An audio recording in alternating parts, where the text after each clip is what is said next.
Today I'm going to show you how I made this super cute boo sign. This sign is available for purchase, and if you're interested, check the description box below for details.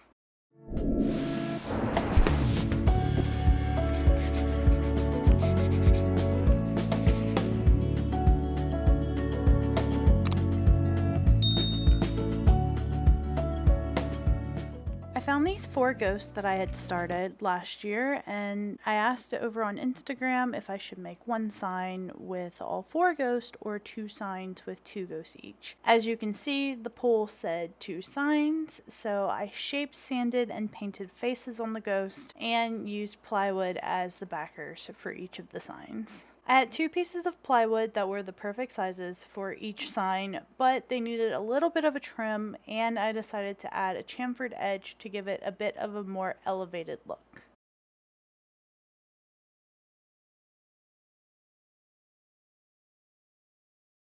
Here's what the sign looks like with and without the chamfer.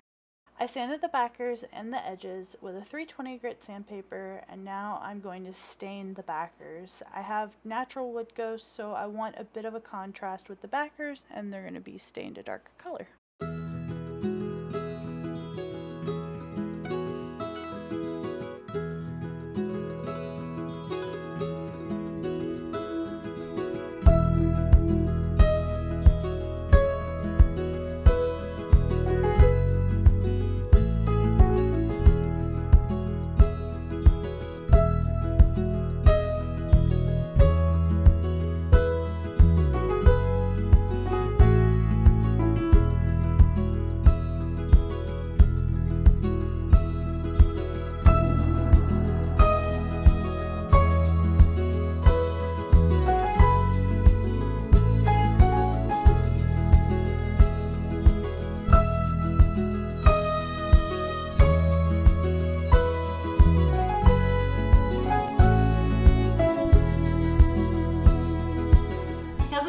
Ready for a glue up for a couple of days. I'm actually going to seal these backers. I'm using the Atomic Finishes wood wax on these backers. I really like Atomic Finishes. I think that you can use whatever you want to, but this is just the ones that I'm using for these backers. By the time I'm ready to do my glue up, this will be completely cured, so I have no issues with sealing everything first and then going back in a couple of days and doing my glue up. All 4 of my ghosts have been sealed with Atomic Finishes as well, so the ghosts and the backers will be sealed, and then the lettering will actually be painted. The very last thing that I'm going to do is put a hangman hanger on the backs of these. I like the hangman products. They're very sturdy. I get mine from Menards, but you can get them from several different places.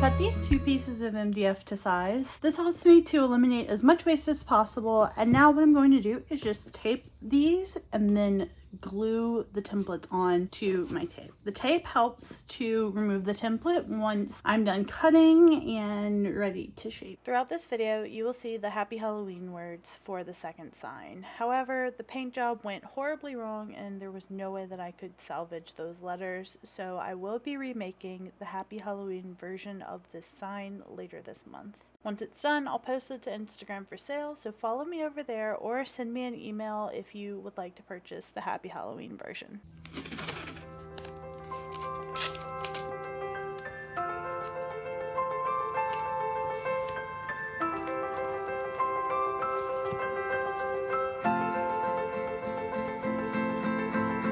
What a day, my heart is full of butterflies.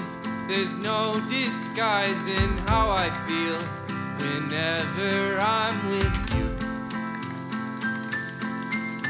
I've waited till the moment's right to look into those starry eyes and say the words that I'm thinking all the time.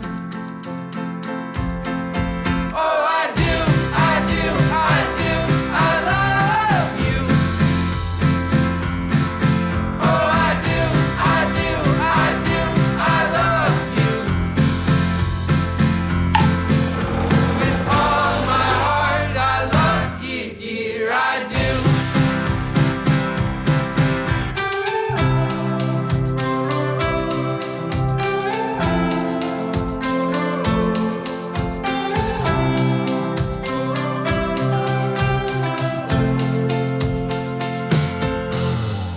let's start again.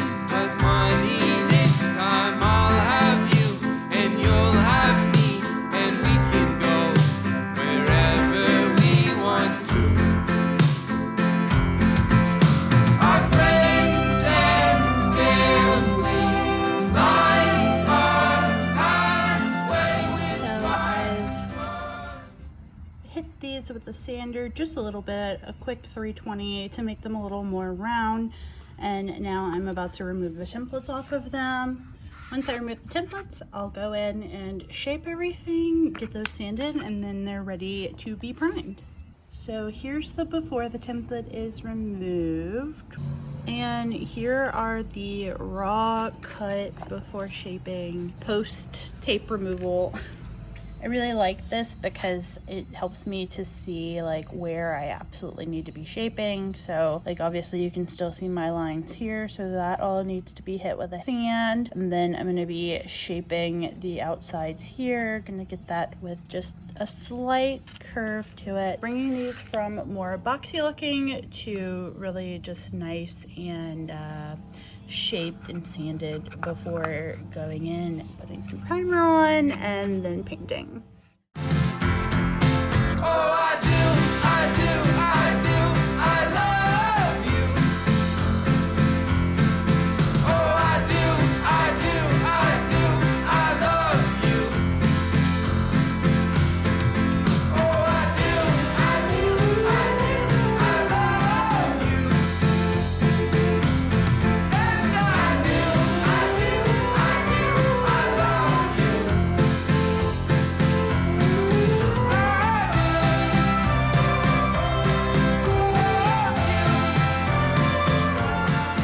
Now that each individual letter is shaped, I spend a very large amount of time sanding by hand. I typically do a 320 on MDF, so it gets rid of all of the lines and all of the fuzzies that are currently there, and it makes it nice and smooth, so that way whenever I go to prime, it'll raise all the fuzzies again, hand sand it again, and then it's ready for paint. The best way to get a super smooth paint job is in the prep work. So you want to make sure that you get your product really smooth through sanding. Then after you prime, you want to make sure that you get it smooth again, and then you'll have a really nice smooth finish on the paint. All right, about 2.5 episodes of Gilmore Girls later, and here is the hand sanded and ready to prime lettering. It's the next morning and it's time to prime. I use the Rust-Oleum 2-in-1 filler and sandable primer. This is just the one that I prefer. You can use whatever primers you want, but I find that that gives me the best coverage on MDF.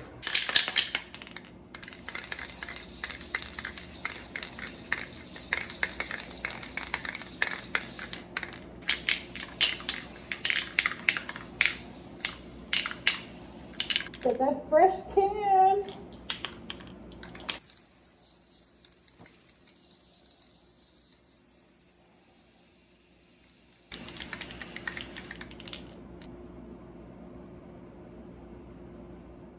After the primer was dry, I sanded and painted my letters, and then once the paint was dry, it was time to glue everything together. I used Starbond CA glue for both my ghost and my letters.